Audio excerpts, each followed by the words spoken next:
안녕하십니까. 커마이구 필기 2013년 2회 스프레드시트 일반 기출문제 풀이를 시작을 하겠습니다. 다음 중 아래 워크시트에서 사원번호의 첫 번째 문제가 주인 매출액의 합계를 구하는 배열수식은 자 일단 여기 보시면은 사원번호가 이렇게 있습니다. 자 사원번호에서 첫 번째 문자가 G라고 얘기를 했습니다. 자, G로 시작하는 사원 번호가 있죠. 그때의 매출액의 합계를 구하라. 그런 문제가 되겠습니다. 이렇게 셀의 집합의 개념으로 해서 조건을 주고 계산을 해야 될 경우에는 배열 수식을 이용을 하면 됩니다. 이 배열이란 개념 자체가 셀의 집합 이런 의미를 가지고 있습니다. 그래서 배열 수식을 이용을 하라 그렇게 일단 문제의 조건이 나왔는 거고요. 그래서 맞는 수식을 찾아야 되는데 어떤 조건에 만족할 때에 그때 합계를 구하는 방법이 두 가지가 있습니다. 자, 이것을 미리 여러분들이 기억해 두시면은 답을 찾기가 수월할 겁니다. 자, 첫 번째 방법은요, sum 함수를 이용하는 방법입니다. sum 함수. 당연히 합계를 구하기 때문에 sum이라는 함수를 이용하는 게 맞겠죠. 보통 우리는 sum 함수를 이용을 했을 때 합계의 범위를 인수값으로 주면은 쉽게 결과를 얻을 수가 있었습니다. 근데 이 문제는요, 조건이 붙었죠. 조건이 붙어있는 배열 수식입니다. 그래서 조건도 같이 입력을 해줘야 돼요. 그래서 sum 함수를 이용을 하는데 조건과 합계의 범위를 곱하기로 연결을 하는 겁니다. 자, 쉼표 아닙니다. 곱하기예요. 조건 곱하기 합계의 범위 이렇게 배열 수식을 이용을 하면 됩니다. 자, 그리고 두 번째는 if 함수를 주는 겁니다. if 함수. 자, if 함수는 기본적인 사용 방법이 조건이 들어가고요. 자, 이 조건을 만족했을 때 그리고 false일 때 이렇게 세 개의 인수가 들어갔죠. 조건을 만족했을 때의 처리문, 이 조건을 만족하지 못했을 때의 처리문 이렇게 세 개의 인수가 들어갑니다. 자, 이 문제도 이제 조건이란 개념이 들어가기 때문에 if문을 또 이용할 수도 있는 거예요. 자, 그래서 if에서 조건과 합계의 범위를 이렇게 주는 겁니다. 자, 그 말은 조건을 만족했을 때 합계의 범위에서 그 합계의 값을 가지고 온다라는 그런 의미를 가지고 있는 거예요. 가지고 와서 모두 sum으로 해서 처리를 하게 되면은 방법 1과 동일한 결과가 만들어지는 겁니다. 그래서 sum만 함수를 이용을 한다라면은 조건 곱하기 합계의 범위 계산을 하시면 되고요. 만약 if까지 같이 이용을 하겠다라고 했을 때는 if 함수에서 조건과 합계의 범위를 쉼표로 해서 인수를 이 두 개를 주면 됩니다. 자, false일 경우에는 해당 사항이 없습니다. 왜냐하면은 이 조건을 만족했을 때 이제 합을 이제 구하는 거잖아요. 그죠? 자, 이 조건을 만족했을 때 그 값만 가져와서 합을 구하면 되기 때문에 true인 경우만 필요한 겁니다. 그래서 이렇게 쉼표로 해서 연결이 된다는 거 기억을 하시면 되겠습니다.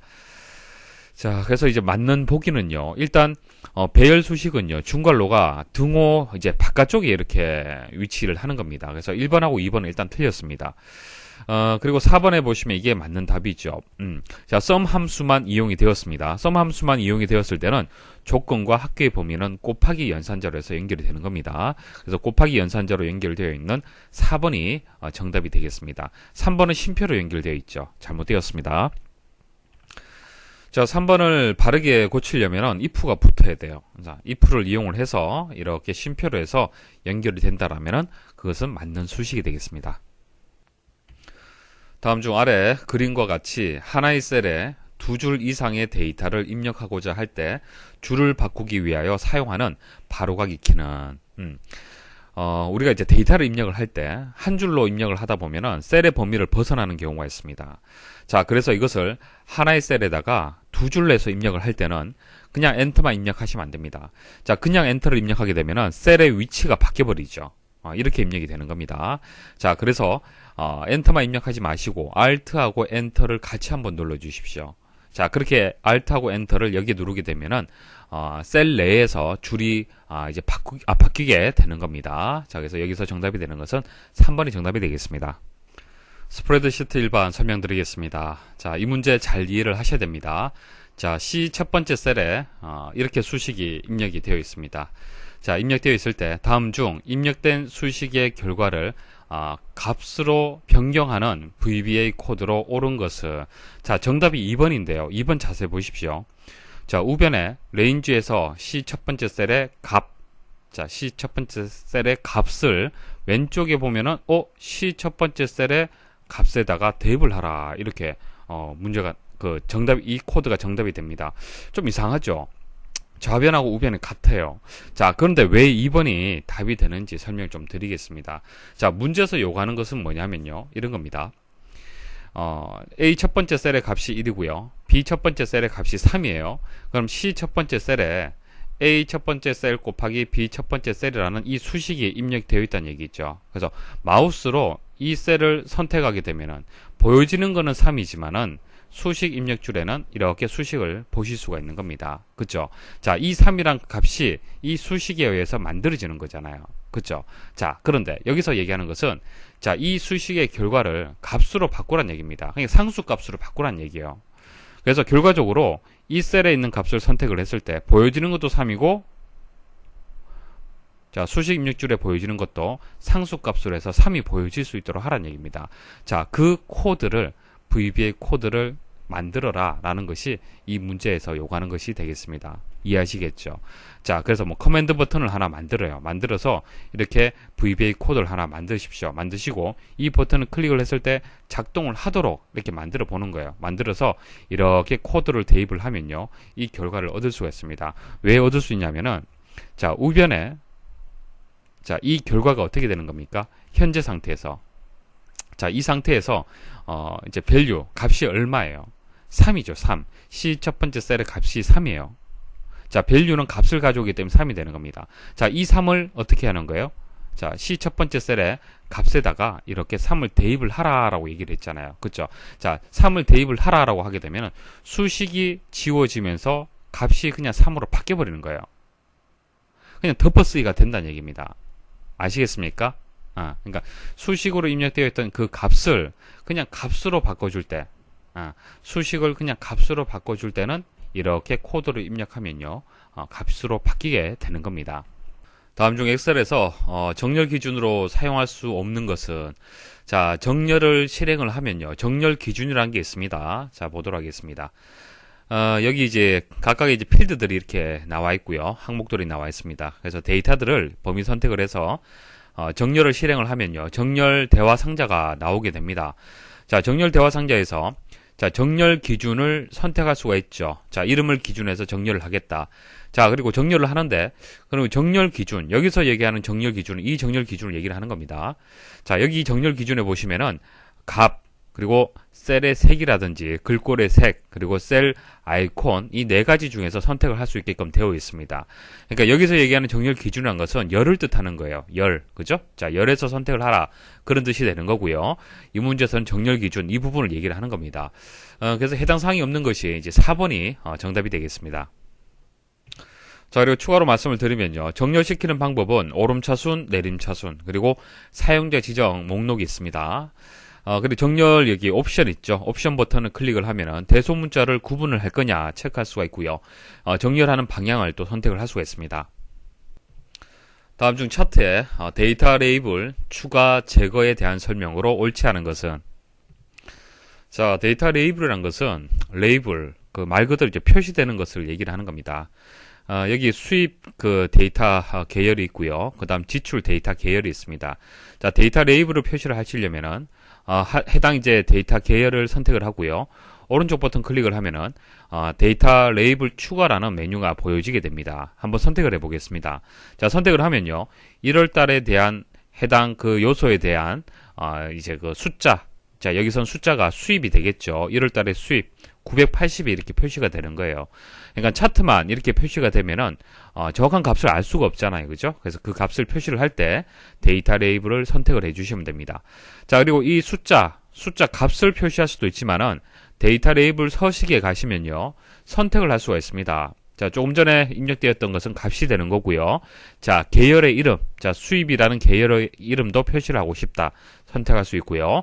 자, 그 다음 항목의 이름, 자, 1월달, 2월달, 3월달 이런 식으로 항목의 이름도 같이 표시를 할 수가 있습니다.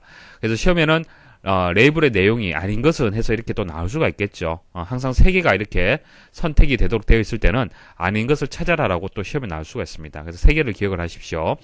계열의 이름, 항목의 이름, 값 이렇게 세 가지를 레이블 내용으로 선택을 할 수가 있습니다. 자, 그리고 레이블의 위치도 기본적으로는 오른쪽으로 선택이 되는데요. 자, 가운데라든지 왼쪽이라든지 오른쪽, 위쪽, 아래쪽 선택할 수 있습니다.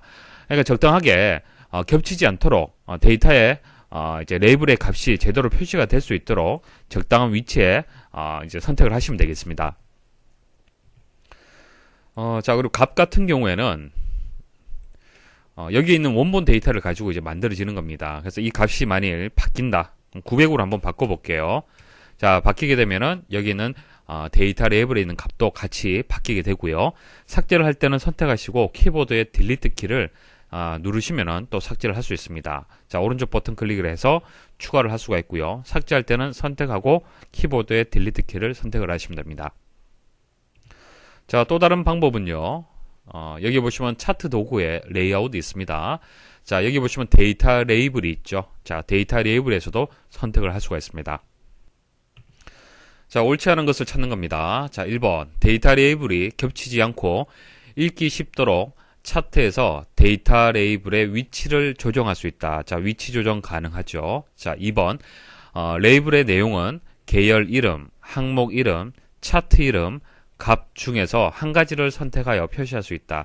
자, 여기에서 빠져야 될 내용이 차트 이름이 되겠습니다. 그래서 이 세 가지를 꼭 기억을 하셔야 되고요. 자, 추가로 하나 말씀을 드리면요. 원형 차트는 그 레이블이 조금 다릅니다. 내용이. 그래서 계열의 이름, 항목의 이름, 값. 자, 이거 기본이죠. 자, 여기에다가 백분율과 지시선을 표시할 거냐 말 거냐를 선택을 할 수가 있습니다. 그러니까 원형 테이블 같은 경우, 원형 차트 같은 경우에는 이렇게 생겼잖아요. 그죠? 그럼 이 값을 이렇게 지시선을 만들어서 여기에다가 데이터 레이블을 만들 수도 있고요.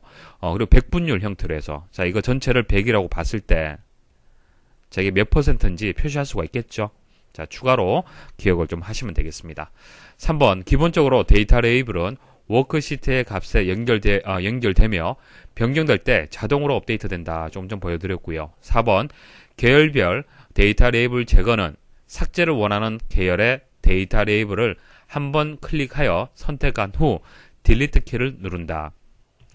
자, 이것도 맞는 설명이죠. 그래서 2번이 정답이 되겠습니다. 다음 중 부분합에 대한 설명으로 옳지 않은 것은 자, 부분합이란 것은 전체 데이터를 부분, 자, 그룹으로 분류해서 분석할 수 있는 그런 기능이 되겠습니다. 자, 부분합 기능을 수행을 하면서 보기 하나하나 보도록 하겠습니다. 일단 부분합을 실행을 하시려면은 이제 먼저 작업할 내용이 있습니다. 정렬을 먼저 하셔야 돼요. 그러니까 여기 데이터가 있는데 이 데이터에서 합격 여부를 기준해서 그룹화를 하고 싶다. 그러니까 불합격자하고 합격자를 분리를 해서 부분합을 구하고 싶다라고 했을 때는 합격 여부를 기준해서 반드시 정렬이 되어 있어야 됩니다. 보시면 아시겠지만 불합격, 합격해서 이렇게 지금 정렬이 되어 있죠. 그래서 정렬이 일단 되어 있어야 된다는 것을 알고 계십시오. 그래서 이번에 보시면은 첫 행에는 열 이름표가 있어야 하며 자, 첫 행에는 열 이름표가 있어야 하며 데이터는 그룹화할 항목을 기준으로 정렬되어 있어야 한다. 이거 2번 맞는 설명입니다. 그래서 범위 선택을 하고요. 자, 데이터에 가서 자, 부분합을 선택을 합니다. 자, 선택을 하고요. 그룹화할 항목. 자, 그룹화할 항목이 지금 정렬되어 있는 자, 합격 여부를 선택을 하시면 됩니다. 그래서 합격 여부 이것을 그룹화를 해서 사용할 함수 개수를 한번 구하고 싶어요. 그래서 불합격자 수는 몇 명인지 합격자 수 몇 명인지 한번 구해 보도록 하겠습니다. 자, 부분합 계산 항목 개수를 구하기 때문에 아무거나 선택을 하셔도 되고요. 자, 확인 버튼 눌러 보겠습니다. 자, 그러면 불합격 수가 얼마가 되는지 합격자 수가 얼마가 되는지 전체 개수는 얼마가 되는지 이제 바로 부분합의 결과를 보실 수가 있고요. 자, 그리고 여기 보시면은 서브 토탈이라는 함수가 자동으로 만들어졌죠. 서브 토탈이라는 것은 부분합 함수를 얘기를 하는 겁니다. 그래서 여기 보시면은 부분합은 서브 토탈 함수를 사용하여 합계나 평균 등의 요약값을 계산한다. 자, 여기서는 개수를 구한 거고요. 합계 평균도 구할 수가 있습니다. 그래서 1번은 맞는 설명이에요. 자, 이 부분을 클릭을 해 보십시오. 클릭을 해 보시면은 부분합의 결과가 서브 토탈 함수를 이용해서 구했다는 것을 아실 수가 있습니다. 자, 그리고 4번 부분합을 제거하면 부분합과 함께 표에 삽입된 윤곽과 페이지 나누기도 제거된다. 자, 윤곽은 이 부분을 윤곽이라고 얘기를 하고요. 페이지 나누기는 설정을 할 수가 있습니다. 자, 그래서 결과적으로 부분합을 만들면서 생성되었던 이런 것들은, 이런 각각의 요소들은 부분합을 제거를 해버리면은, 자, 제거하는 방법은 이 부분이죠. 모두 제거. 자, 이거 클릭을 하게 되면은 같이 다 삭제가 된다는 것을 지금 얘기를 하는 겁니다. 그래서 4번도 맞는 설명이고요. 자, 3번에 보시면은 항목 및 하위 항목별로 데이터를 요약. 자, 데이터를 요약하며 사용자 지정 계산과 수식을 만들 수 있다. 자, 이 설명은요, 부분합에 대한 설명이 아니고요, 피벗 테이블에 대한 그 설명을 얘기를 하는 겁니다. 자, 그래서 3번이 정답이 되겠습니다. 다음 중 매크로 기록에 관한 설명으로 옳지 않은 것은, 자, 1번 작업에 영향을 끼칠 수 있는 동작이 기록되며 틀린 동작과 불필요한 동작까지 함께 기록된다. 자, 일단 매크로라는 것은 반복되어서 작업되는 것을 예를 들어서 뭐 A라는 이름으로 해서 하나 만들어 두면은 다음에는 이 A라는 이름을 호출을 해서 쉽게 이용할 수 있는 그런 기능이 되겠습니다. 그래서 매크로를 이용을 해서 최초에 한 번만 기록을 하게 되면은 다음에는 기록하지 않고 쉽게 이용을 할 수가 있는 겁니다. 자, 그럼 기록할 때 상당히 중요하겠죠. 그래서 기록을 할 때 작업에 영향을 끼칠 수 있는 동작이 기록되며 틀린 동작과 불필요한 동작까지 함께 기록이 됩니다. 그래서 불필요한 어떤 작업들을 해서는 안 된다는 뜻이에요. 그래서 1번은 맞는 설명입니다. 자, 2번 기본적으로 상대 참조로 기록되므로 절대 참조를 해야 할 경우 절대 참조로 기록을 클릭하여 전환해야 한다. 이거 반대로 지금 설명을 했습니다. 자, 기본적으로 절대 참조로 일단 기록이 됩니다. 절대 참조로 기록이 된다는 것을 기억을 하시고요. 이제 개발 도구에 가시면은 상대 참조로 이제 기록을 하겠다. 이게 참조를 상대 참조로 하겠다. 그랬을 때는 상대 참조로 기록이라는 것을 선택을 해서 기록을 해야 됩니다. 그래서 기본적으로는 매크로 기록 선택하게 되면 절대 참조로 기록이 되고요. 상대 참조를 할 때는 상대 참조로 기록을 선택을 해야 됩니다. 지금 반대로 설명을 했어요. 자, 3번 매크로의 작성에 소요되는 시간은 기록되지 않는다. 자, 매크로를 이제 작업을 합니다. 예를 들어서 평균을 구하는 작업을 이제 기록을 하는데요. 이 평균을 기록하는 이거 시간이 뭐 1시간이 걸리든 뭐 10초가 걸리든 그 시간은 기록되지 않는다는 얘기예요. 4번 미리 어떤 동작, 어떤 기능을 기록할 것인지 순서를 정하고 정하여 두고 작업하는 것이 좋다. 그러니까 평균을 이제 구할 때 작업 순서가 있겠죠. 1번은 어떻게 하고 2번은 어떻게 하고 3번은 어떻게 하겠다라는 것을 미리 순서를 생각해 둬야 됩니다. 왜냐하면은 틀린 동작과 불필요한 동작을 하게 되면은 실수를 하게 되면 그것도 같이 기록이 되기 때문에 그렇습니다. 그래서 4번도 맞는 설명이고요. 2번이 정답이 되겠습니다. 다음 중 아래 그림과 같이 성윤화의 성적 변화에 따른 평균의 변화를 표의 형태로 표시하기 위한 데이터 표 작업에 대한 설명으로 옳지 않은 것은, 자, 데이터 표라는 엑셀의 기능에 대한 문제가 되겠습니다. 자, 설명을 잘 들으셔야만 문제 풀이를 쉽게 할 수 있습니다. 문제에서 요구하는 것이 무엇인지 잘 이해를 하셔야 돼요. 일단 데이터 표라는 기능은요, 특정 값의 변화에 따른 결과값의 변화 과정을 표로 표시하는 것을 얘기를 하는 겁니다. 자, 이렇게 표가 이렇게 두 개가 있습니다. 두 개가 있는데 위쪽에 한번 보겠습니다. 위쪽에 보시면은 각 성명별로 해서 성적이 입력이 되어 있고요. 자, 이 성적에 대한 평균값이 여기 표시가 되어 있습니다. 자, 평균은 에버리지 함수를 이용을 해서 이 범위를 선택을 하면은 평균값을 구할 수가 있죠. 자, 그래서 반드시 수식은요 입력이 되어 있어야 됩니다. 그러니까 데이터표를 구할 때는 평균이라는 이 수식, 이 문제에서는 평균이라는 이 값이 수식으로, 그러니까 에버리지 함수를 이용을 해서 반드시 입력이 되어 있어야 됩니다. 그래야만 바른 결과가 나오고요. 그리고 아래쪽에 표 보시면은 성윤화가 여기 있죠. 자, 79점입니다. 자, 79점일 때 평균값이 71.1이잖아요. 그죠? 자, 그 수식을 그대로 여기 한번 입력을 하고요. 자, 그러면 성윤화가 값의 변화가 있다라면, 성적의 변화가 있다라면은, 그러니까 50, 60, 70, 80, 90, 100일 때, 그때의 평균값이 얼마가 되느냐라는 이 부분을 구하라는 얘기입니다. 자, 이것을 데이터표를 이용을 해서 구할 수가 있습니다. 자, 다시 정리를 해드릴게요. 자, 성윤화가 지금 79점이잖아요. 그죠? 이 값이 만일 50점으로 바뀐다라면은 평균값은 당연히 71.1에서 줄어들겠죠. 자, 그 값이 66.3이라는 것을 여기서 이제 구해줘야 되는 거예요. 이 값들을. 그래서 결과값의 변천 과정을 표로 해서 이런 표 형태로 해서 만들 수 있습니다. 자, 데이터표를 기능을 수행을 하려면 일단 범위 선택을 해야 됩니다. 자, 값의 변화를 이제 확인할 범위를 선택을 하고요. 그리고 데이터에 가서 자, 가상 분석에 가면은 데이터표가 있습니다. 선택을 하십시오. 여기서 행 입력 셀, 열 입력 셀이라고 나오는데 여기서는 행에다 입력하면 안 되고요. 열에다가 입력을 해야 됩니다. 왜냐하면은 저 변화되는 값이 성윤화의 값이잖아요. 그죠? 성윤화의 값이 어떻게 바뀝니까? 행이 아니고 열이죠. 열 방향으로 좀 바뀌고 있어요. 그죠? 그 열 방향으로 바뀌는 이 값에 따라서 평균 값이 열 방향으로 이렇게 또 값이 만들어질 겁니다. 그래서 열 입력 셀에다가 자, 열로 바뀌기 때문에 열 입력 셀에다가 일단 입력을 해야 되고요. 자, 어떤 값이 바뀌는 겁니까? 어떤 값이 바뀌는 거죠? 79점. 자, 79라는 B 네 번째 있는 이 셀에 이 셀에 있는 값이 이렇게 바뀌는 거잖아요. 그죠? 자, 그래서 요거 선택을 하시고 확인 버튼 누르시면은 자동으로 값이 입력이 됩니다. 자, 주의할 점은요. 이제 평균 값은 수식으로 이렇게 입력이 되어 있어야 됩니다. 자, 수식으로 입력되어 있어야만 그때에 해당되는 수식의 결과값을 여기에 표시가 되는 겁니다.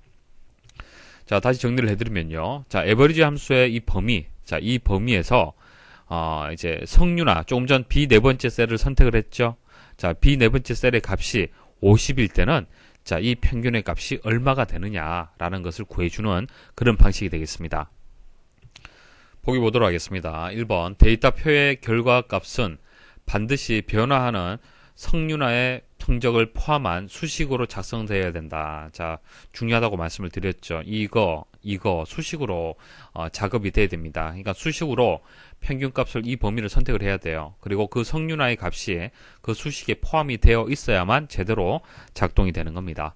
2번 평균의 변화값을 구하는 데이터표이므로 평균 B8번째 셀의 수식을 그대로 B11번째 셀에 입력한다. 그러니까 이 수식을 여기에다가 입력을 한다라는 뜻이고요. 자, 3번 A11번째에서 B17번째. 자, 여기서부터 자, B17번째 여기까지가 되겠네요. 자, 선택을 하고요. 데이터의 데이터 도구의 가상 분석에 있는 데이터표를 선택하여 실행한다. 자, 좀 보여드렸고요. 자, 4번 데이터표 대화 상자에서 행 입력 셀에 B 네 번째 셀을 입력한다. 이거 아니죠? 행 입력 아니죠? 어떻게 바뀝니까? 열이잖아요. 그렇죠? 그래서 4번이 정답이 되겠습니다. 다음 중 데이터, 외부 데이터 가져오기로 가져올 수 없는 파일 형식은 자, 여러분들 엑셀을 이용을 하고 있잖아요. 그죠? 엑셀을 이용을 하는데 외부에 있는 데이터를 그대로 가지고 와서 엑셀 형태로 해서 작업을 할 수가 있습니다. 예를 들어서 인터넷으로 이제 작업이 되어 있는 웹문서 있죠. 웹문서, 인터넷 문서. 자, 인터넷 문서로 되어 있는 주소록이 있습니다. 자, 주소록 파일이 있다고 가정을 할게요. 자, 이 주소록 파일을 형식이 다르잖아요. 그죠? 웹 방식으로 되어 있는 이 문서를요. 엑셀로 해서 그대로 가져올 수 있습니다. 자, 이 기능이 없다라면 일일이 다 엑셀에서 입력을 해야 되잖아요. 그죠? 불편하기 때문에 외부에 있는 데이터 형식을 가지고 와서 그대로 또 이용을 할 수 있는 그런 기능이 외부 데이터 가져오기 기능이 되겠습니다. 자, 그런데 모든 파일들을 다 가져올 수 있는 것은 아니고요. 형식이 정해져 있습니다. 자, 보세요. 데이터에 보시면 외부 데이터 가져오기라는 기능이 있습니다. 기본적으로 액세스라든지 웹 문서라든지 텍스트, 자, 그 메모장으로 만든 그런 파일들 있죠. 그런 파일들. 그리고 기타 원본에 가시면은 또 다른 형식들도 가져올 수 있도록 그렇게 되어 있습니다. 자, 너무 어렵게 생각하지 마시고 상식적으로 쉽게 한번 접근을 해보겠습니다. 일단 엑셀에서 외부 데이터로 가져올 수 있는 가능한 파일들을 보시면은 당연히 엑셀 파일 가져올 수가 있겠죠. 형식이 같으니까. 자, 그리고 데이터베이스 파일도 가져올 수 있습니다. 그러니까 엑셀이라는 프로그램이 데이터를 처리하기 위해서 주로 이용을 합니다. 그죠? 그래서 데이터베이스 파일, 액세스가 가장 대표적인 데이터베이스 파일이 되겠습니다. 그리고 SQL이라든지 DBase라든지 이런 기타 여러 가지 데이터베이스 파일 형식들. 자, 이게 모든 것들이 데이터베이스 파일들입니다. 자, 이런 형식들을 가지고 와서 엑셀에서 이제 이용을 할 수 있다. 그렇게 기억을 하시면 되고, 자, 쿼리라는 것이 또 액세스에서 쿼리라는 것을 배우게 됩니다. 자, 쿼리에 가서 쿼리로 되어 있는 형식들을 또 가져올 수 있습니다. 뭐 OLAP라는 또 큐브 파일, 그리고 웹 문서, 텍스트 파일 이런 것들을 가지고 올 수 있다라고 기억을 하시면 되고요. 자, 여기서 정답이 되는 것은 4번이 이제 정답이 됩니다. MS 워드. 자, 액세스도 그렇고 엑셀도 그렇고 MS 워드도 전부 MS사에서 제공하는 프로그램들이죠. 그런데 목적이 좀 다릅니다. 액세스라든지 엑셀 같은 경우에는 파일을 처리하기 위한 그런 목적의 프로그램들이고요. MS 워드 같은 경우에는 워드 프로세서, 그러니까 문서 작성용이잖아요. 그렇죠? 단순한 문서 작성용 프로그램이 되는 겁니다. 그래서 엑셀하고는 조금 형식이 다르다고 보셔야 됩니다. 그래서 MS 워드에 있는 파일 형식은요, 가져올 수 없다라고 그렇게 기억을 부탁을 드리겠습니다. 다음 시트에서 B11번째 셀에 영업 일부의 인원수를 구하는 수식으로 옳지 않은 것은, 자, 이게 여기에다가 들어갈 수식이 옳지 않은 것을 찾아라, 그렇게 나왔습니다. 자, 영업 일부는 건수가 몇 개입니까? 4개네요. 4라는 숫자가 이제 여기 표시가 돼야 됩니다. 가장 간단한 수식은요, countIf라는 함수를 이용하면 가장 간단하게 구할 수가 있습니다. 자, countIf는요, 일단 범위가 나오고요. 자, 그 다음 조건이 들어갑니다. 자, B 2번째에서 B 9번째 셀에서 영업 일부인 그때의 건수를 계산을 할 수가 있습니다. 당연히 4라는 결과가 나오겠죠. 그래서 1번은 맞는 설명이고요. 자, 2번, 3번, 4번은 이제 배열 수식이죠. 자, 배열 수식을 이용을 할 때는 3가지 방법이 있습니다. sum 함수를 이용하는 방법이 있고요. sum if 함수를 같이 이용하는 방법이 있고요. count if 함수를 이용하는 방법, 이렇게 3가지 방법이 있습니다. 자, 먼저 2번 보시면요. 자, sum 함수 이용을 했죠. 자, 그 다음에 조건 들어갑니다. 조건. 자, 조건이 B 2번째에서 B 9번째 셀에 있는 값이 영업 일부다라는 조건이 맞겠죠. 자, 이 조건 주시고 그 다음 곱하기 1 주시면 되는 겁니다. 자, 이게 어떻게 작동이 되냐면 이렇게 작동이 돼요. B 2번째에서 B 9번째 셀까지 영업 일부냐라고 판단합니다. 자, 조건문의 결과는 true 아니면 false죠. 2가지 형태로 나타납니다. 자, 맞으면은 true가 되고 틀리면 false가 나오는 거예요. 자, false, true, false, true 이렇게 나오겠죠. 자, 이렇게 나와요.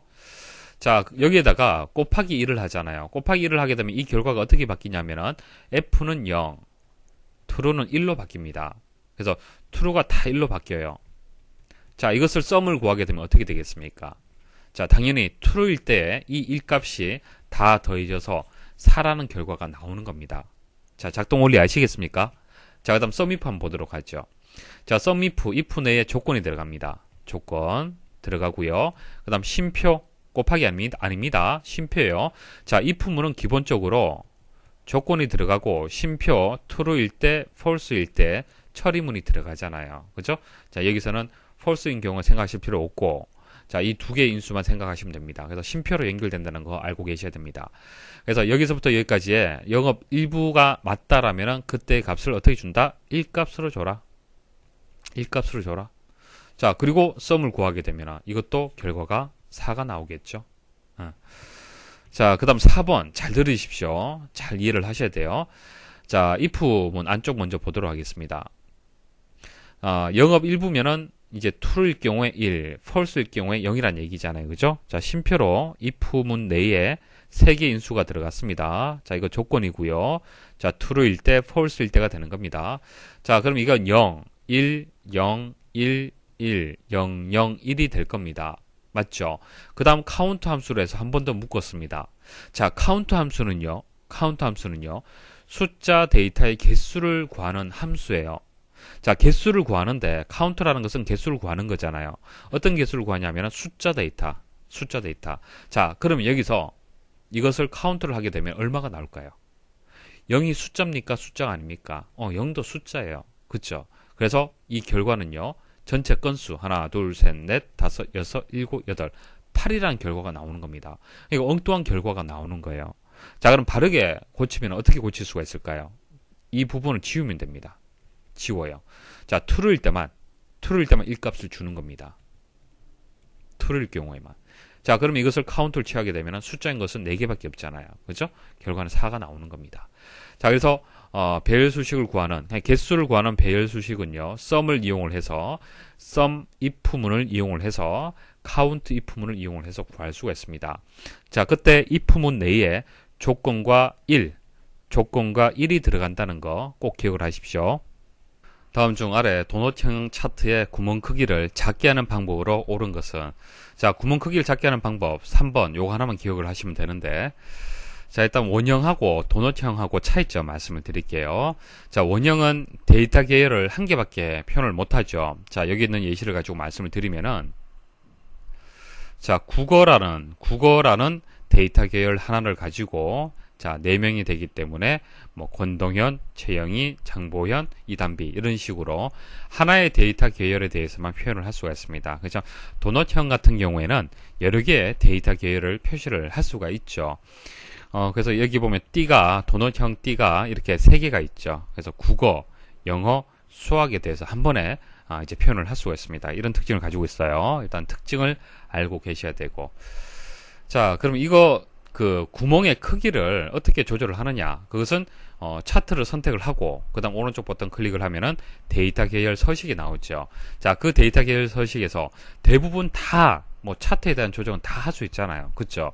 그래서 계열 옵션에 가시면은 뭐 첫째 조각의 각이라든지 쪼개진 도넛, 뭐 도넛 구멍의 크기 이런 것들을 조절을 할 수가 있습니다. 그래서 경로가 이제 그 메뉴의 경로가 데이터 계열 서식 대화 상자에서 계열 옵션에서 도넛 구멍 크기 값을 작게 조정한다. 이게 맞는 설명이 되겠습니다.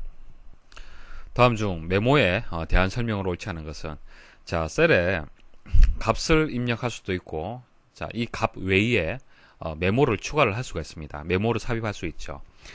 자, 그 메모 기능에 대해서 지금 얘기를 하는 건데, 1번에 새 메모를 작성하려면 바로가기 키 Shift F2번 키를 누르거나 검토 탭의 메모 그룹에 새 메모를 클릭한다. 이게 맞는 설명입니다. Shift F2번이 이제 바로가기 키가 되고요. 자, 검토 탭에 보면은 메모 그룹이 있고 새 메모라는 기능이 있습니다. 자, 이 메뉴를 클릭을 하면은 메모를 삽입을 할 수 있습니다. 맞는 설명이고요. 자, 2번 셀을 이동하면 메모를 제외한 수식, 결과값, 셀 서식 등이 이동된다. 이거 틀렸습니다. 자, 메모까지도 셀을 이동을 하면요, 같이 이동이 됩니다. 그래서 메모도 포함이 돼야 되는데 이게 제외된다라고 설명을 했기 때문에 틀렸습니다. 자, 3번 한 시트에 여러 개의 메모가 삽입되어 있는 경우 검토 탭의 메모 그룹의 이전 또는 다음을 이용하여 메모를 탐색할 수 있다. 자, 시트 내에 여러 개의 메모가 이렇게 있을 때, 자, 그럴 경우에는 이전과 다음을 클릭을 해서 이동을 할 수 있습니다. 자, 4번 통합 문서에 포함된 메모를 시트에 표시된 대로 인쇄하거나 시트 끝에 인쇄를 할 수 있다. 맞는 설명입니다. 페이지 설정에 가시면요, 시트 탭이 있는데요, 시트 탭에 보시면은 메모를 어떻게 인쇄를 할 거냐 선택을 할 수 있습니다. 시트 끝에다가 인쇄를 할 수도 있고, 시트에 표시된 대로, 그냥 각 셀에 이제 삽입이 되어 있잖아요, 그죠? 그 표시되는 대로 그대로 인쇄를 할 수가 있습니다. 그래서 4번에 대한 설명 맞습니다.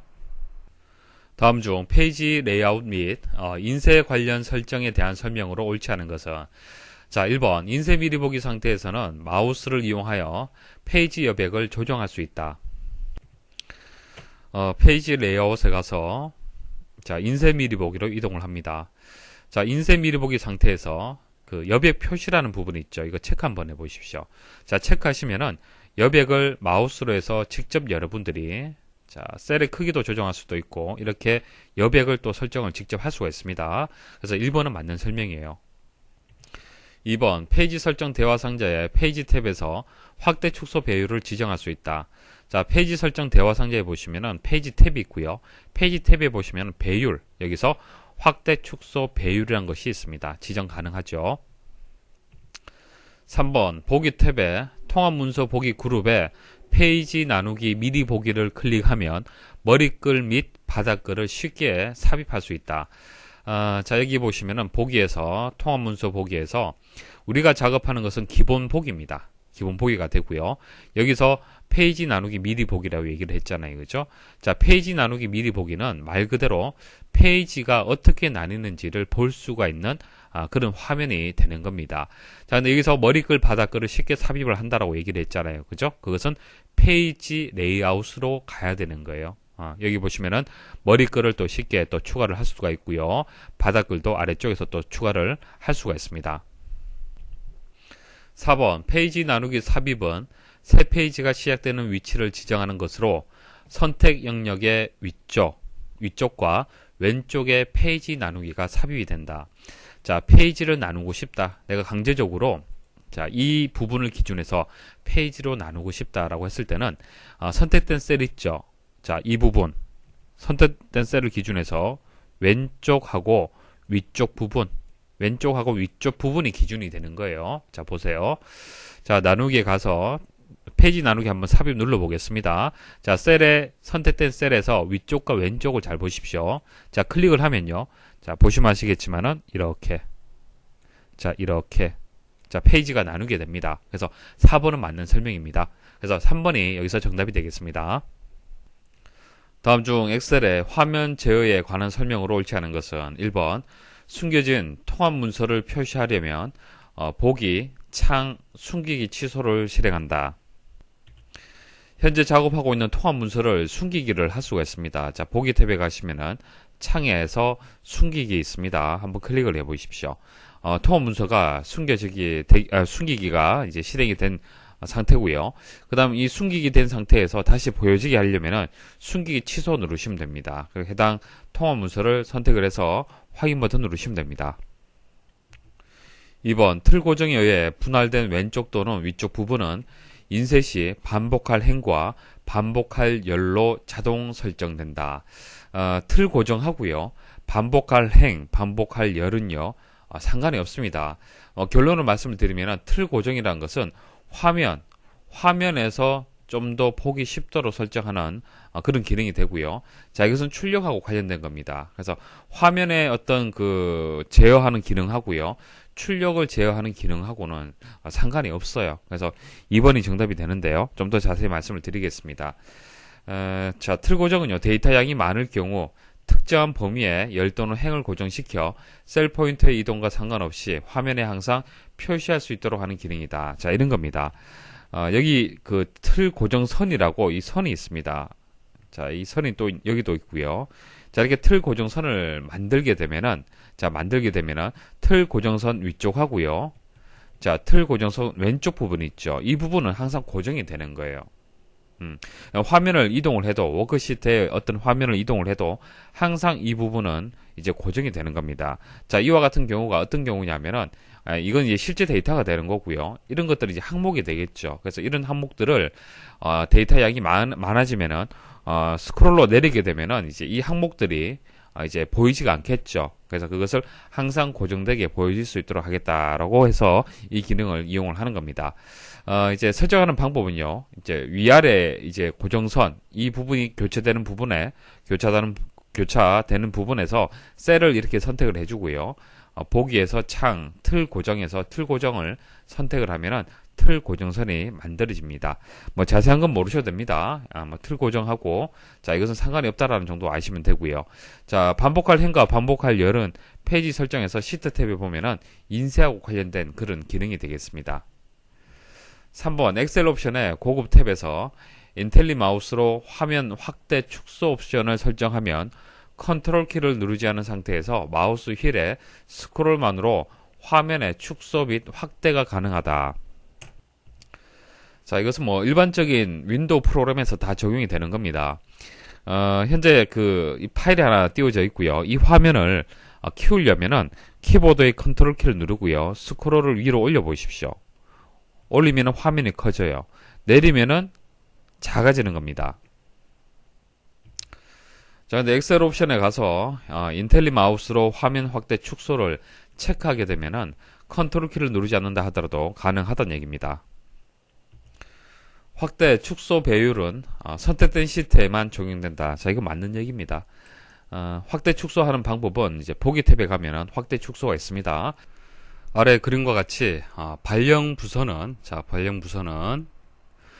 부서명의 데이터 값을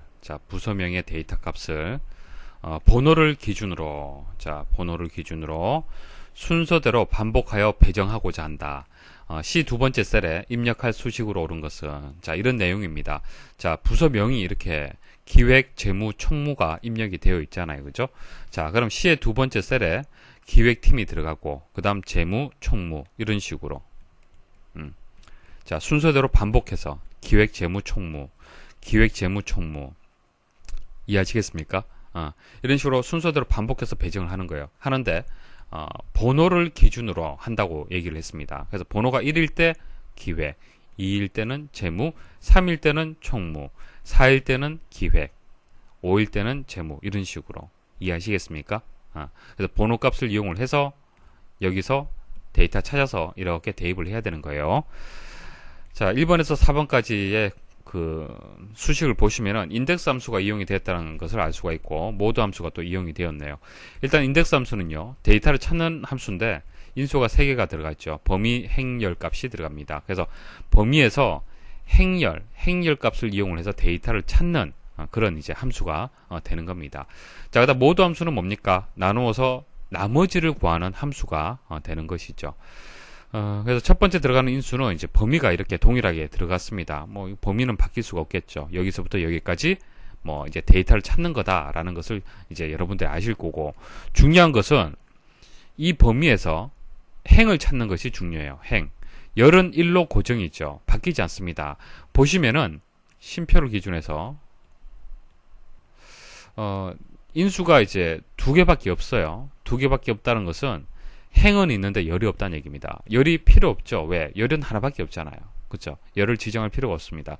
행만 정해주면 값을 바로 찾아낼 수가 있어요. 그래서 이제 여기서 이제 수식을 찾아야 되는데 정확하게 3번이 수식이 맞는 수식입니다라고 찾으면 가장 좋겠지만은 어렵습니다. 그렇게는 어렵고요. 문제를 해결하는 방법을 말씀을 드릴게요. 대입을 하십시오. 대입을 해서 한번 구해 보는 겁니다. 그러니까 C의 그 두 번째 셀에 여기서부터 여기까지의 행값을 얼마를 찾아야만 기획팀이 들어오겠습니까? 1이죠. 1. 맞습니까? 이거는 2, 이건 3, 이거는 1, 2, 3, 1, 2, 3 이런 식으로 이해하시겠습니까? 행값을 찾아야 돼요. 그러면은 이 수식이 이 행값을 가지도록 만들어지는지 결과를 보시면 된다는 얘기입니다. A 두 번째 셀 1값이잖아요. 1에다가 3을 나누는 거예요. 1 나누기 3. 이거 목은 얼마가 됩니까? 목은 0이 되고 나머지는 1이 되죠. 맞습니까? 이때 모드 함수는 나머지 1을 반환하기 때문에 행값이 얼마가 되는 겁니까? 행값이 1이 되네요. 1번은 맞아요. 그죠? 그러면은 2번은 어떻게 될까요? 여기까지의 결과가 위에서 1이라고 판단이 되었기 때문에 플러스 1을 하게 되면 이건 2가 되죠. 이거 잘못되었네요. 그죠? 그럼 3번 보도록 하겠습니다. 3번 A 두 번째 값이 1이고 1-1, 3이네요. 그죠? 그럼 0에다가 나누기 3을 해서 그러면은 목도 0이 되고 나머지도 0이 되는데 플러스 1을 했기 때문에 결과적으로 이것은 1이 되는 겁니다. 이거 맞네요. 그죠? 그 다음 4번 보시면은 A 두 번째에다가 빼기 1. A 두 번째가 1이 되고 빼기 1을 하게 되면 0이 되고 3을 나누게 되면은 목은 0, 나머지도 0이 됩니다. 그래서 이것도 잘못되었어요. 일단 잘못된 것을 빼버립니다. 2번하고 4번이 잘못되었습니다.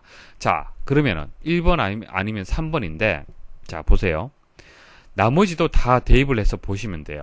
다 대입해서 보시면 되는데 바로 한번 찾아볼게요. A 두 번째 셀이 그 3이라는 값을 가졌을 때 어떻게 될까요? 한번 생각해 보십시오. 3,3이에요. 그럼 3 나누기 3이죠. 그럼 목은 1이 되고 나머지 얼마 됩니까? 0이 되죠.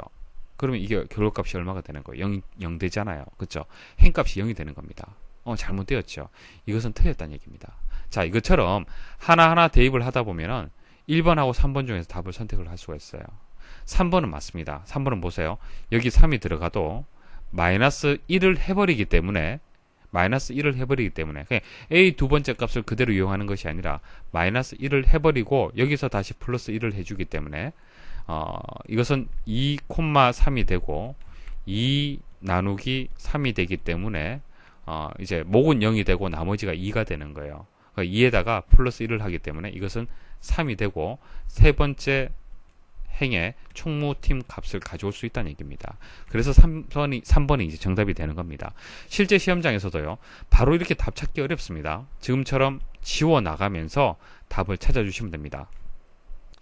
다음 중 셀 스타일에 대한 설명으로 옳지 않은 것은 표준 셀 스타일은 삭제할 수 없다. 자, 셀 스타일이 무엇인지 개념 먼저 설명을 좀 드리겠습니다.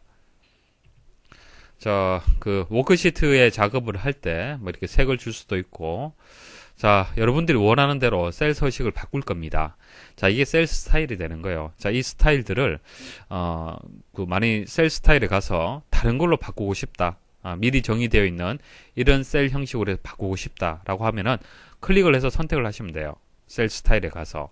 그리고 현재 만들어져 있는 이 셀 스타일 있죠. 자, 이거 다음에 그대로 또 쓰고 싶다. 그럴 수도 있잖아요. 그죠? 자, 그러면은 셀 스타일 그 대화 상자에서 스타일의 이름을 주시고, 그 다음에 어떻게 지정을 할 거냐, 어떤 것을 선택을 할 거냐, 이런 것을 선택을 해서 또 저장을 할 수도 있습니다. 그래서 미리 만들어져 있는 셀 스타일을 가져와서 쉽게 설정을 할 수 있다라는 그런 뜻이 되겠습니다. 자, 여기서 이제 표준이라는 게 있습니다.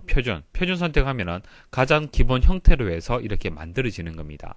자, 그런데 다른 셀 스타일은요, 오른쪽 버튼 클릭을 하게 되면 삭제할 수 있죠. 근데 이것은 표준은요, 오른쪽 버튼 클릭을 하면요, 삭제라는 것이 비활성화 되어 있습니다.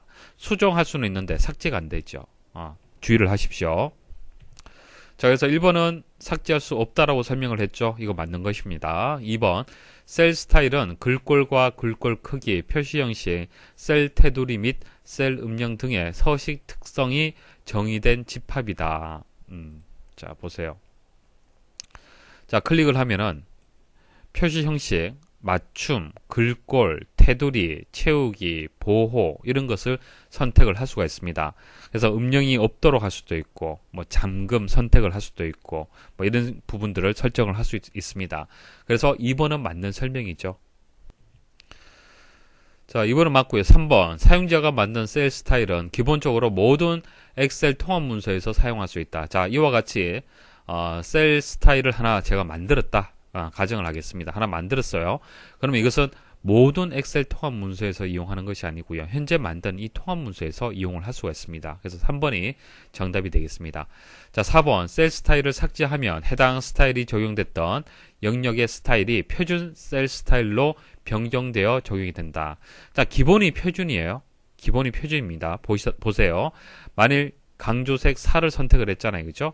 만일 강조색 4를 선택을 했는데 여기서 삭제를 해요. 자, 삭제를 하게 되면 어떻게 바뀝니까? 기본으로 바뀐다는 얘기예요. 자, 그래서 표준 셀 스타일로 변경된다는 말이 맞습니다. 그래서 정답은 3번이 되겠습니다. 통합 문서의 첫 번째 시트 뒤에 새로운 시트를 추가하는 프로시저를 작성하려고 한다. 다음 중 괄호 안에 알맞은 인수로 옳은 것은, 자, 인수를 찾아야 되는데 일단 워크시트에서 add가 들어가면은, 자, add라는 메서드가 시트를 추가한다라는 거, 그 정도는 여러분도 아시잖아요. 그죠? 시트를 추가한다 라는 것은 알겠는데 구체적으로 어떻게, 자, 첫 번째 시트 뒤에다가 새로운 시트를 추가하라는 얘기예요. 추가를 한다는 것은 알겠는데, 메서드는 알겠는데 인수값을 모르겠네요. 그죠? 첫 번째 시트 뒤에다가 자, 첫 번째 시트라는 것은 여기에 표시가 되어 있고요. 그럼 뒤에라는 것은 어떻게 하면 되겠습니까? 애프터라고 입력을 해주시면 돼요. 여기에다가 애프터 뒤에 되겠죠, 그죠? 자, 그럼 나머지 한번 보겠습니다. 자, add 메서드의 인수를 몇 가지를 좀 설명을 좀 드릴게요. 자, before는요, 지정한 시트의 앞이 되는 겁니다. before는 앞. 자, 첫 번째 시트 앞이라고 하게 되면은 before가 들어가는 거고요. 자, after는 금방 말씀드렸다시피 뒤에. 자, count는요, 추가할 시트의 수를 결정할 때 count 사용하시면 되고, 자, 타입은 시트 형식이 있어요. 시트 형식이 여러 가지가 있는데 뭐 차트형도 있고 여러 가지가 있잖아요. 그죠? 자, 시트의 형식을 지정할 때, 그래서 이렇게 네 가지 인수가 있다는 거, 자, 각각의 정의 일단 알고 계셔야 됩니다. 그래서 금방 말씀드렸던 것은 이제 애프터가 들어가면은 뒤 그리고 카운트에서 2가 들어갔죠. 그리고 before가 들어갔어요. 그럼 before는 뭡니까? 앞이죠. 앞. 첫 번째 시트 앞에 들어가는데 시트가 2개란 얘기예요. 2개의 시트. 됐죠? 이 정도 하시면 되겠습니다. 다음과 같은 이제 서브 프로시저를 호출하는 방법으로 옳은 것은, 자, 프로시저 호출에 대해서 좀 설명을 좀 드릴게요. 자, 프로시저에서 다른 프로시저를 호출하여 쉽게 사용하기 위해서 사용하는 것이 프로시저 호출이에요. 읽어드려서 가지고 오는 겁니다. 그러니까 A 프로시저, B 프로시저가 있으면은 A 프로시저를 쭉 작성하는 중에 B의 기능이 필요해요. 그러면 가지고 와서 쓸 수가 있잖아요. 그쵸? 보통 우리가 함수가 있으면 함수를 가져와서 쓸 수 있지 않습니까? 그 개념으로 생각을 하시면 됩니다. 근데 서브 프로시저, 그러니까 프로시저를 가지고 올 때 호출하는 방법이 있습니다. 그 양식에 맞도록 호출을 해야만 제대로 호출을 할 수가 있어요. 자, 그 방법을 지금 아셔야 된다는 얘기입니다. 자, 어떻게 호출을 하느냐? 2가지가 있는데요.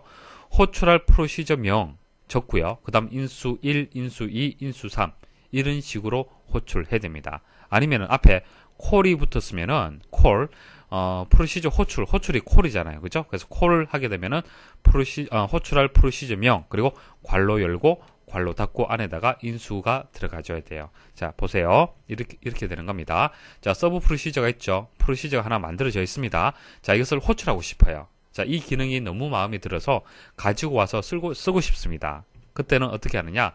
자, 이게 프로시저 명이죠. 자, 프로시저 명 가져오고요. 자, 명 가져왔어요. 근데 괄호 열고 괄호 닫기가 나왔기 때문에 틀렸습니다. 만약 콜이 붙게 되면은 이건 맞는 거죠. 자, 1번 틀렸고요. 자, 2번은 테스트에서 인수 이렇게 들어왔네요. 단가, 수량, 이름 정확하게 잘 들어왔습니다. 2번이 맞네요. 자, 그다음 콜해서 이름 들어왔고 좋은데요. 이것을 표현을 하려면은 괄호가 붙어야 되는데 괄호가 빠졌습니다. 그래서 3번 틀렸고 4번 안 되고요. 그래서 2번이 정답이 되겠습니다. 다음 중 아래 그림에서 수식, 자, 수식을 실행하였을 때 결과값으로 옳은 것은 간단한 문제인데요. 일단 민은 최소값을 찾는 거죠. 최소값을 찾는데 데이터베이스에서 찾는 겁니다. dmin. 자, 데이터베이스. 일단 범위를 선택을 해줘야겠죠. A 첫 번째에서 C 여섯 번째까지. 자, 여기서 여기까지 최소값을 찾는데 두 번째 인수는 열, 그 다음 세 번째는 조건이 들어가죠. 이거 다 공통적이잖아요. 그죠? 자, 데이터베이스 함수가 다 이제 공통적으로 인수가 이렇게 들어갑니다.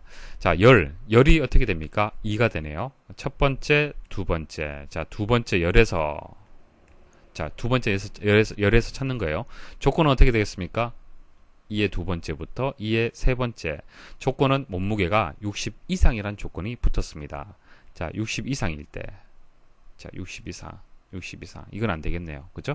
자, 이것을 빼버리고, 여기서 최소값이 얼마가 되는 겁니까? 165가 여기선 정답이 되겠네요. 다음 중 엑셀 통합 문서의 웹페이지 형식 저장과 관련된 설명으로 옳지 않은 것은, 뭐 이런 것들 여러분들 뭐 기억할 수밖에 없는데, 자, 우리가 다른 이름으로 저장을 하잖아요. 그죠? 엑셀 파일을 작업을 해서 다른 이름으로 저장을 할 때 파일 형식을 여러 가지 형식 중에서 선택을 할 수 있습니다. 자, 웹페이지 형식으로도 저장할 수 있어요. 엑셀을 웹페이지 형식으로 저장을 할 수 있는데 한번 생각을 해 보십시오. 분명히 한계점이 있어요. 뭐 우리가 엑셀을 이용해서 구현할 수 있는 기능들이 여러 가지가 있잖아요. 차트도 만들 수도 있고, 뭐 부분합, 데이터 통합, 뭐 데이터 표도 만들 수도 있고요. 여러 가지 기능들이 있는데 그 기능들이 웹페이지로 다 표현이 될까요? 아니다는 얘기입니다. 아시겠습니까? 자, 그런 한계점이 분명히 있습니다. 그래서 이렇게 저장을 하려면요. 저장을 하려고 보면은 메시지가 이렇게 나와요. 북 1에는 웹페이지 형식이 지원하지 않는 기능이 있습니다. 자, 이런 메시지가 나옵니다. 그러니까 웹페이지로 변화를 하는데 지원하는 기능이 있고 지원하지 않은 기능이 있어요. 그죠? 자, 이런 메시지가 나옵니다. 자, 한번 읽어보겠습니다. 자, 1번 조건부 서식 중 데이터 막대, 아이콘 집합은 지원되지 않는다. 그러니까 조금 복잡한 이런 기능들은 지원하지 않습니다. 2번 회전된 텍스트는 올바로 표시되지 않는다. 자, 텍스트를 회전을 시켰잖아요. 그죠? 그것은 바로 표시가 안 된다는 얘기요. 올바르게. 자, 배경의 질감이라든지 그래픽과 같은 이런 관련 파일들은 하위 폴더에 저장이 된다. 그러니까 이런 이제 질감이라든지 그래픽적인 이런 요소들은요, 웹페이지에 바로 표시가 안 되고요. 웹페이지에 바로 표시가 안 되고요. 별도의 폴더가 하나 만들어집니다. 별도의 이제 폴더가 만들어져요. 1.html이라는 만일 이제 통합 문서에서 이렇게 바꿨잖아요. 그죠? 그럼 여기에 파일들만, 그림 파일들만 저장이 되는 폴더가 자동으로 하나 만들어집니다. 자, 그것을 얘기를 하는 겁니다. 맞는 설명이에요. 자, 그다음 4번. 일부 시트만을 선택하여 저장할 수 없다. 시트. 통합 문서에서 여러 개의 시트로 나뉘어져 있는데 시트만 선택할 수 없다라고 되어 있는데 이거 한번 여러분들 상식적으로 생각하시면은 뭐 답을 선택할 수 있을 겁니다. 그리고 그 다른 이름으로 저장할 때 전체 통합 문서를 선택을 하느냐, 선택 영역 시트를 선택을 하느냐 선택할 수 있습니다. 저장을 무엇을 할 거냐 대상을 결정할 수 있어요. 그래서 전체도 할 수도 있고 시트를 할 수도 있습니다. 그래서 4번에 대한 설명이 틀렸어요.